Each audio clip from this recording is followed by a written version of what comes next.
Tom. And I'm Molly. Welcome to Friends at Gameology, hosted by MoonlightCrew.com. Reviews for science. In 7 minutes or less. Today we have Battlestar Galactica. This game is based on the iconic television show from several decades ago. Redone. And the reboot. About a decade ago. Yes. I never did watch the original, but the reboot I watched all the way through. It was tense. It was exciting. There was a lot of backstabbing. Yeah. It was suspenseful. Does the game live up to the show's expectations?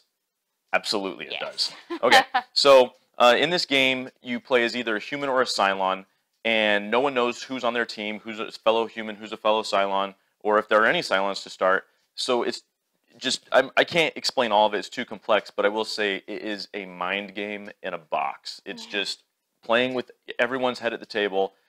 Sometimes that's you whose head is getting played with at the table, and it's crazy just how difficult it is to know who's who, but how much fun that is. So there's a lot to explain, but to just give you a very brief synopsis, the humans have several ways to lose, one way to win. So the Cylons have several ways to win and one way to lose, but there's less of them generally. Yeah, equal to or less than the number of humans. Yep. This rule book is not gigantic, but it's 32 pages long, and it's very complex. It's dense. Yeah. It's a lot of text and a lot of just little fiddly rules. To go to the rule book every single time. Yeah, I think we've always reached for the rule book. Yeah. So granted, now we're talking about simplicity versus complexity, but that's why I just give you the brief synopsis of this game, because there are plenty of other videos and board game aids on BoardGameGeek.com that you should check out, because this is not something you just pick up and play right away. It's something you'll need to at least look through or have a couple of people who've played before. But there's no getting around. This is a complex game. Yeah, I would agree. If we're talking simplicity versus complexity, it is not simple. I mean, the goal for humans is simple: jump 8 times and then one more. Get to Cobalt, jump one more time. But the way to do that is complex. You've got all these decisions on Galactica or on this ship that I forget the name of because I am not familiar with the show. But the presidential ship. So many ways to die. You have to keep track of all that. So many pieces. I mean, I have ships right here. This ship does nothing in-game except be fodder for the Cylons to kill. I don't understand why it's in the game if that's the only thing it does, because it really does nothing else except sit here and get killed. And just so many cardboard pieces. There's so much going on. I definitely say it's complex. The rules are complex, and there's just so much in the game that you have to keep track of in your mind. Not a simple game, but in luck versus strategy, how does it pan out? The strategy of this game is to find out who the Cylons are or to keep yourself hidden.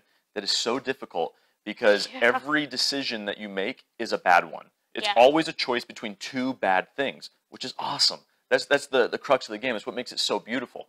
So the strategy's there. Luck also plays a role. You draw cards every turn, multiple cards. You draw a crisis card at the end of each turn. There's die rolling to see if you can damage ships or whatnot. Yeah. So there's an element of luck, but I think the strategy is just, it's perfect. I would say it's more strategy-driven than luck-driven because of that. Because even if you're given really bad cards, if you're making good choices, or better choices than the worst choices, then it's definitely strategy-based. There's a lot of strategy going on in this game and a lot of what you have to keep track of. But yeah, strategy for sure. Especially if you're into that mind game and good at it as a Cylon or a human.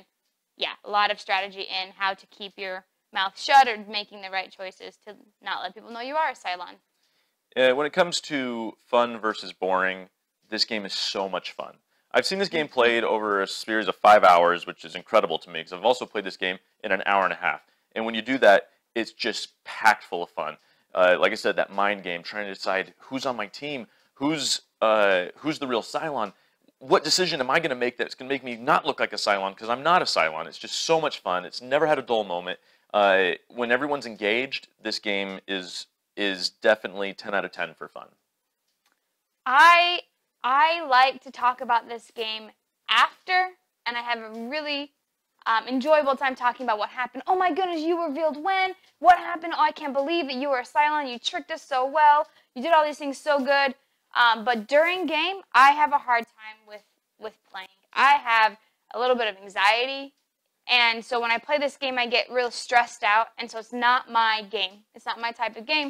It's one of Tom's favorite games. It's not my game, so if you are into, or if you know you have anxiety or whatever, maybe not your type of game, even though you can reveal as a Cylon and not have to keep anything secret, so you can reveal as a Cylon and play that way and have a plenty fun time, but then that takes away the mind game for everyone else, so not my favorite type of game because of that element. I do really enjoy it. I think you'd enjoy it if you like hidden role or hidden identity games.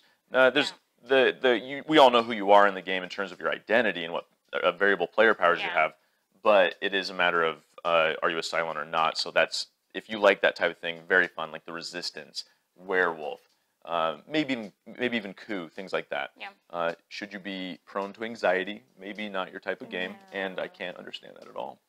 What are you gonna do? Yeah, so I would, on a BGG rating, I would probably give this a 3.